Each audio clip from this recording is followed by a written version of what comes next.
Man, you come straight out of a comic. And then one final segment before we get out of here. It's just some things that I saw online from comments for people and stuff. And so I wanted to just get your quick opinion and answer on these three. So a comment that was made about the Doomsday trailer and now is that Marvel is desperate. What's wrong with that? So here's the thing. I don't look at desperation in, all right, we just like doing whatever. I look at more of the desperation of Marvel knows what they built. They remember the highs. And I feel like Kevin Feige is a person, the reason why the first few phases went so good and why it was so praised is that Kevin Feige, who started in the Fox universe, was, like I said, and did those X-Men, he saw what should have been. And he was one of us. And then he did it. And then they gave him them helms. And he put Marvel on his back and gave us, you know what I'm saying, what was the high. And I feel like Kevin Feige is also a person that's going to listen and see the criticism. And he probably was like, fuck. All right, yes, I am desperate to get back to the heights of where we was at when I was in the good grace. And to me, I'd rather my director have that desperation of I want to get back in that good graces with y'all. Right? Like I said, this doesn't seem like it's just a cash grab. It does seem like Kevin Feige and his team over there was like, we need to get this back on track because we was cooking for a while and then Disney stepped in and we had to meet quota and it kind of derailed us. So yes, I am desperate to get back to where we're at. So I'm okay with that. I get it. Like they try to say it as a dig, but for me, I look at it as, yes, I want you to be desperate to win us back. Dion? No, that was just said so perfectly. I don't know what else I can add because I don't see the desperation either. I saw it as like, hey, we're going to get back on track with this thing. We're going to pull those fans back in. We're going to pull the casual fan back in. We're going to pull some new ones back in. If they said you can just jump into this one, that's going to make people want to go back and watch the 38 other movies before this one, right? So, yeah, I think, again, we've given, like, again, good graces for me. It's for them. Like, it's like, you've done so much. You've done so good. Yes, you stumbled. You can pick it back up. I think this is the perfect way to pick it back up with a really good storyline because he had to pivot because of all the Kang stuff. So if you understand that, obviously we got to figure it out and do something else. So, I do said it perfectly. Okay. Well, then I'll throw the second comment to you because I'm in agreement. I don't really have nothing else to add when it's well perfectly said like Deuce did. So to you, though, I will throw it as a comment was thrown out that Deuce has said that Loki could be Chris Evans. I also said it too. I said it on Wednesday too. I just want to put that out there. Well, on here it was said. Okay, both of y'all said it. Okay, both of y'all are on the line of create. Y'all can fight for it if you want to share. It's up to you. You know, create your own doomsday based on it.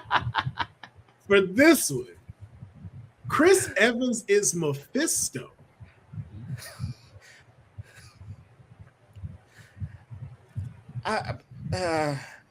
Hey, when it gets to like the magic stuff a little bit, that's not like my forte for Marvel. But I will say we did get him in Ironheart. Mm-hmm. So, and what does Ironheart have to do with magic and technology? What is Doom centered around? Magic and technology. And also, too, remember, Mephisto has Doom's mother, if they're using that in this version. See, we don't know yet. We don't know. We don't know sure yet. But Chris Evans being Mephisto. I'm not against that idea. Only if, like I said, within this movie they really do continue with like Sacha Baron Cohen setting them up, and they do I was gonna say Iron Fist, but Ironheart tie-in, because like I said, I did like Ironheart, and I thought that they set up Mephisto very, very well. And I thought, like I said, you know, even with like how it ended, and it kind of got like I'm still here for that. So like if they're using that, and that's also gonna lead me to knowing that our Ironheart is also still within our future, then I'm okay with that. I still lean more on the Loki side. But like as of right now, there hasn't been any setup. But it does make sense. Like I said, magic and saying technology. I can see them working that in, but they would just have to establish that within this movie then a little bit more. I'm more on the Loki side with it, especially from the scene that we saw. I do still think that is Loki here, like y'all said, but I don't necessarily rule out that somewhere lurking around here is Mephisto. Yeah, it makes sense now. Yeah, it makes sense, and I can see like a version walking around that he's playing Chris Evans, and then it's no longer doing that. You find out he's Mephisto. But I think in that particular scene, though, what if Cap is dead? Well, technically, he should. He's old. He should have been dead. No, but think about what if Doom killed him already? And we just have different variations of a Chris Evans running around, and none of them are Cap. Well, the last iteration of Chris Evans we saw wasn't Cap. He was Human Torch. Yeah. Shit. Yeah. but just if you think about it, like imagine Doomsday all being none of those are Chris Evans that we know. But you know what? See, this is why I say Deadpool. This is why I say Deadpool is underrated, because then you need Deadpool in this movie. So then when Deadpool sees it, and then you have that moment, Deadpool's like, "All right, which one are you?" And then he's another one. He's like, "Bro, where is Cap at? I wanted Cap. When do I get Cap? I thought I had him, and then it was Human Torch. I thought I had Cap now, and now you somebody like, when do I get? Y'all are all getting the same paycheck. Why we can't just get the right one? Right? So, where is America's ass? That's right, the one I want. See, that's why, like I said, Deadpool is underrated because you have moments like that where you could. That'd be a good bit, man. That'd be a good bit. That's why I put Deadpool in that end credit scene, like directed. That's why I was like, yo. Deadpool gotta be a part of this. Gotta be a part of this. And him saying I'm an Avenger now, and he calls somebody. They're like, "Who are you talking to?" Cable. Hey, guess who's an Avenger now? Suck it. He just hangs out. He'll be like, "Don't worry, you'll see a different version of him in the movie later on." Position. Just go back to it. You know what? You have to believe. Okay, think about this for a second. Would that be a jarring thing to happen in an Avengers movie? Nope. That you think about that now. It's a wild concept to be like, all this series is in an Avenger movie, and this clown is just over here talking to us. But you gonna have that anyway. You gonna have that anyway. They quip all the time. Yeah, they quip all the time. So like, it's but breaking that wall and like talking to us like you just did, like that would. In an Avengers movie, but that's why you do it. That's why you do it as a mid credit or end credit. You do it as a you have that moment like to where But also too, you're dealing with the multiverse. So who's to say anybody even says anything about it or harp on it, or even too like they don't get it. Like Stranger's Day, and it's like, who are you talking to right now? Oh, I'm just talking to the audience right there. You're able to see through different multiverses? No, you butt fucking clown. No. It's just, what? Let's just move on from it. Matter of fact, you know what? To Dion's point, that's the opening sequence. Opening sequence is a conversation between Deadpool and Loki. Because then you get the lightness, you get the banter out the way. Because then, like I said, Deadpool gonna have to get the fuck up out of there, and then and then that's how you end. You put a button on that. Because then at the end, and then when you do the end or mid credit, it's like Deadpool informing somebody like, "No, I need to be an Avenger because Doom." Like you have that moment. I can definitely see it. Because remember too, we still get a Thor's dying. Thor's gonna die. But remember. Because remember, they was crying in his arms, wasn't he? Yeah. Why is Thor hugging me? Thor has long hair. So either they go to the past or they go to the death. That was a different Thor than the one they show in Doomsday. Yep. So unless they go in time or something, what if they have Deadpool during the time when it was the Dark Elves and it's that scene? Well, like I said, because like I said, remember that, like I said, Deadpool saw it. So that's why the conversation between him and Loki. He's like, "Hey, no, I know what's going to happen. Let me tell you. That might be what happened. Like instead of Loki dying right there in the Dark Elves thing, is Deadpool right there. Instead, he's trying to. Matter of fact, Deadpool is probably the one who knows about Doom. He's trying to warn Loki. Oh, I know what's going to happen, and Doom comes like, shit, I'm too late. I can also see him being held captive in Secret World because he knows how to do all of that stuff.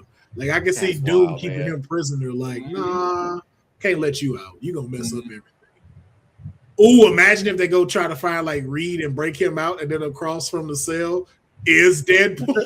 Like, hey, me too. You're like, hey, it's just your friendly neighborhood Deadpool here. Wait, that's not my line. It's Deadpool here. Could use it. Yo, Deadpool is gonna be dope with that. Yeah. And then the last one, and I'll throw it to you, Deuce. Wolverine should lead the Avengers. Not this iteration. So I do like my favorite Avengers team does include Wolverine, like from the comics and everything. I do believe that once we finish out this and everything, and we establish like the new X-Men and everything like that, we're probably going to establish like who's going to be the outside of the new X-Men, like who's going to be next in Marvel and like what the new stories we're going to tell. And I do believe, I do hope Wolverine, if not a leader, is a pivotal part in that Avengers team. So I think that the next iteration Avengers team should have a Wolverine on there. Yeah, I can see him leading the champions into becoming full-fledged. Okay, man. There it is. But yeah, I can see that if you're going to lead a variation of it. Yeah. But I would like to see. I like to see that in the capacity of like they have something for them. Yeah. And then to be able to move on the torch at one point. Deanna, what about you with that statement? Wolverine should lead the Avengers. Yeah, I definitely agree again. Just because not this variation, and we're not. I know they make a joke of like Hugh Jackman until he's 90. Yeah, but is there any chance we get like when we do recast the X-Men and or whatever, there's a new Wolverine too? I would hope so, because I know a lot of people lean on like Wolverine never ages, so Hugh Jackman can technically still be Wolverine, but I don't know. I like Hugh Jackman played Wolverine for so long, and I just feel like getting my original statement. If we're keeping certain people from the past, then it's gonna always have that lingering what if, or maybe this person can come back. This very like I feel like if we're gonna do a new X-Men, let's do a full new X-Men. Like let's. Well, that gives it to the point where I don't think you're gonna start the X-Men where you have Wolverine. I think you do start off at the beginning where you don't get introduced to it. I think you do it. We establish more of Xavier, establishing the X-Men, but also seeing the relationship between him and Magneto. And you have more of the Brotherhood being shown too, and them having established characters and the back and forth between these people now. I don't think you really need to recast Wolverine for quite some time because you've already talked about him in the MCU and She-Hulk. When you see the news article, like a man with metal claws was seen in a bar fight. So we know there's a version of him walking around somewhere. Isn't Hugh Jackman. Yeah. But I think like once Hugh has his swan song in the MCU, you can let that linger a bit before you cast the Wolverine. Yeah. That's why I said I kind of agree with that. With even before you establish the full Avengers, like I said, we're leaning in on the mutant saga. Let's lean in on the mutant saga. Let's let time pass so that way we can separate the actors from the characters, and then once we start trickling in the new characters and everything, we can kind of start seeing, a new threat that causes a new team of Avengers to form and everything like that. Like we can get into all that. I feel like these next few years, maybe even half a decade or even a full decade, I'm just like, let's focus on the mutants. Let's focus on that. Let's get away from the Avengers so that way we can separate those actors from those characters. And then what's crazy is what I noticed too with that. And again, this may be me reaching, but I was like, damn, I really wanted because I think we talked about that, Deuce, about like how somehow X-Men 97 gets warped. Yeah. Oh man. Yeah. Stuff, but I was like, damn, they kind of knocked that out because technically X-Men 97 is the Fox X-Men. Yeah. already established that in Logan because their Logan is from that same universe that dies. And so I'm just like, damn. And they showed comic books and stuff. I'm like, I bet you that 97 cartoon is one of the ones. And I'm like, fuck. And then now they gave Cyclops his real outfit. I'm like, yeah, man. Because I get you have to cast younger people to build the franchise for the next 10 years. Mm-hmm. Man, I need the adult version of these fucking people, like how you got 97, man. That just make them live action. And who's to say James Marsden can't still play Cyclops, man? He still looks young enough. Or who's a white boy right now that could play that and still give that type of integrity?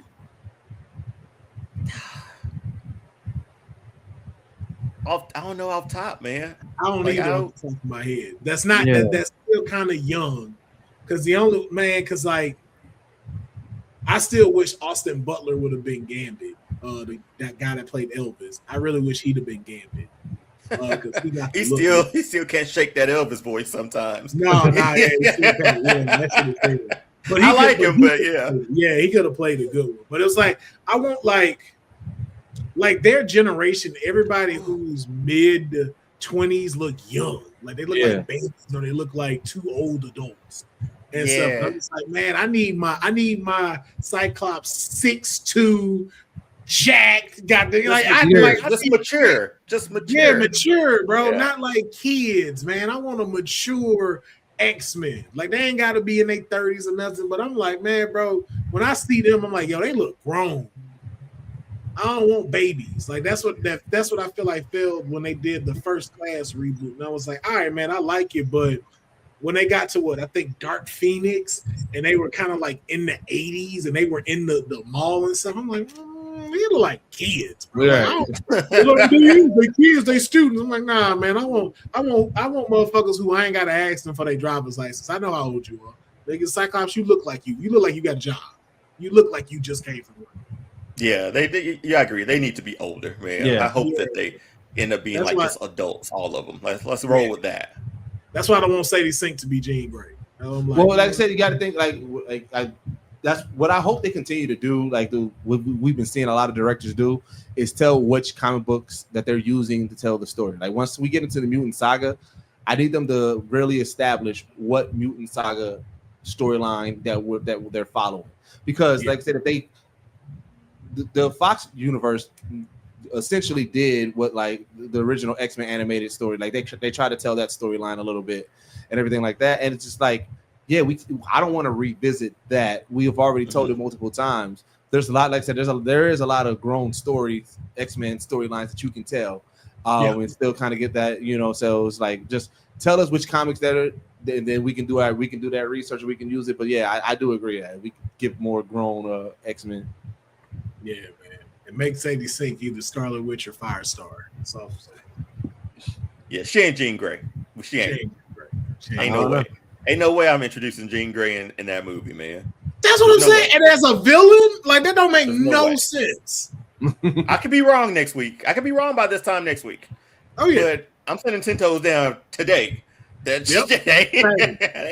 I'm doing the exact same thing, bro. She the Firestar or Scarlet Witch, but she ain't Jean Grey. That's my reach, but yeah, I don't think it's Jean Grey. I just feel like the only reason why I feel like it's not Firestar because I feel like that character is not big enough to have so much secrecy. It's the secrecy that leads me to Jean Grey. But I think people doing it is what led to the secrecy of it. That's what I think. That's what I feel like. I was like, oh, well, everybody's clamoring now. We might as well keep it a secret and not say nothing. But here's the thing.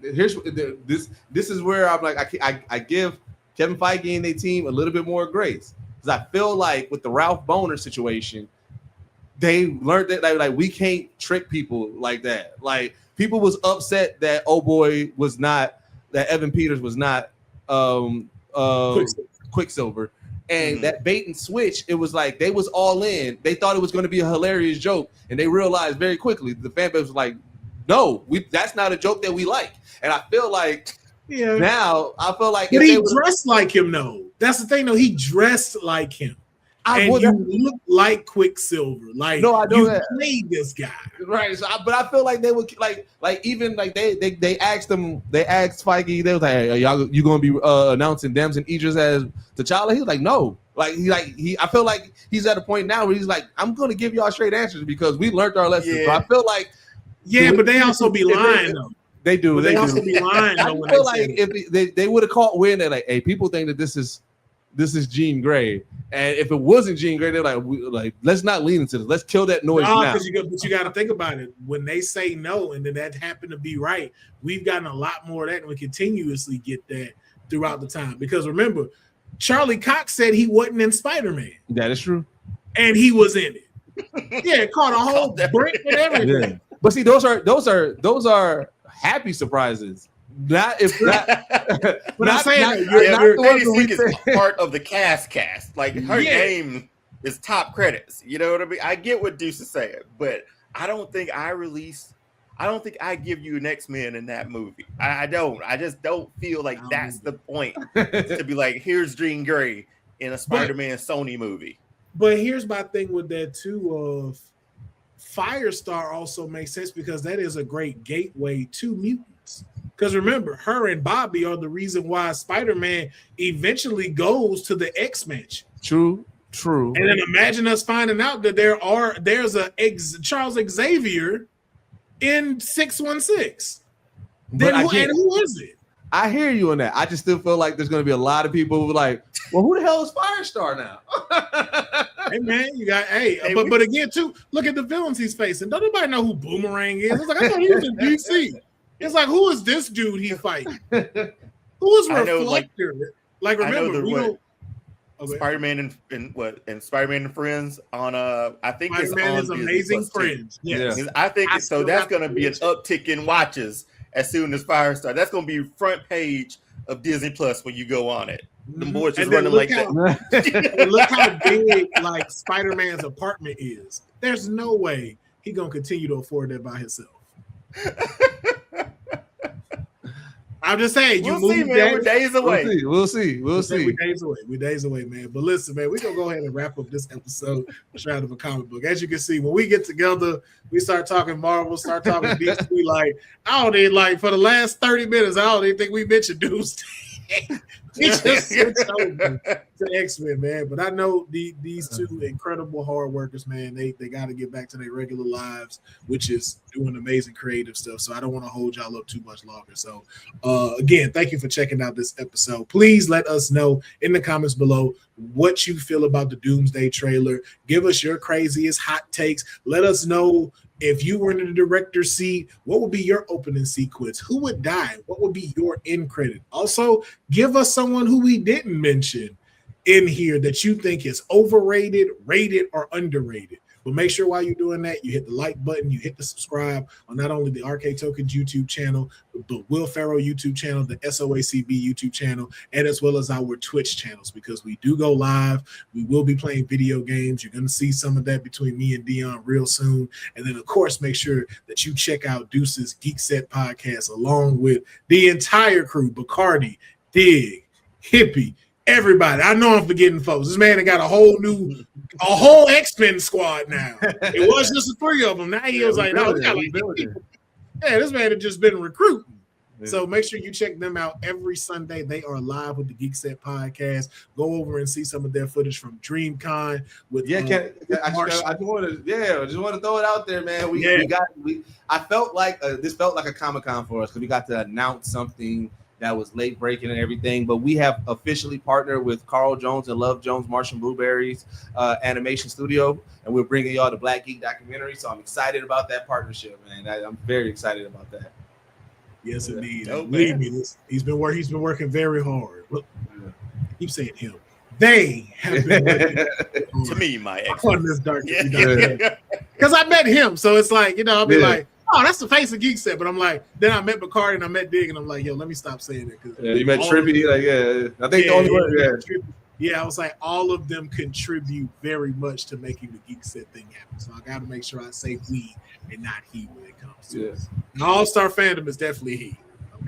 Okay, that's Dion's baby, and just Jen and Doc happen to be the other two pieces that make it work, man. But please let them know though some of the dope stuff that you have just previously had that they can go check out right now. Yeah, we just had Guy Augustini's Voice of Sunspot on. So it was a dope to sort of hear his story from being like a tennis, almost like on his way to Wimbledon to a degree. And then he sidesteps and goes film and animation and voice acting and all that stuff. So go check that out. That one's doing really good. We're live every Wednesday. We're also Fandom Prime. We go over all the stuff. It's going to be a lot to go over next week with all the stuff that's happening with San Diego Comic-Con. We'll look at trailers, react, and have some fun there too. And we'll have reviews next week for Spider-Man when it drops. So every week we at least put out at least 3 pieces of content throughout that week. But yeah, All-Star Fandom on YouTube, All-Star Fandom Show on Instagram and TikTok. Yes, indeed. Yes, indeed. So make sure that y'all check that out. We appreciate it. And we're going to be at Dragon Con. We have a panel at Dragon Con this year. So we'll be there. Yeah. So we have a panel at Dragon Con on Thursday night to start it off. And then we're doing media for the rest of the week there too. Got media access. Not sure how, but hey, man, God works. So all the work you made, don't do that. All the work you be doing. Right. You got that media pass, man. Hey. So it's going to be a fun week, a fun Labor Day weekend doing that. Yes, indeed, man. So be sure to go over there, hit the like button, hit the thumbs up, subscribe, follow, all the things that you need to do for their social platforms, YouTube and their Twitch, man. It cannot be done without you. A community cannot be created if y'all are not participating. So please make sure you support them. And then make sure you support my ass. I always know I be telling them, hey, come support me. Because, nigga, I do all this shit by myself. Arcade, Travel, Comic Book, Kayfabe, Will Pharaoh, the Twitches, everything. Hey, this shit is just me. I want a team, too. So hit all of that stuff for my stuff as well so I can make my X team and go, to me, my niggas. Okay.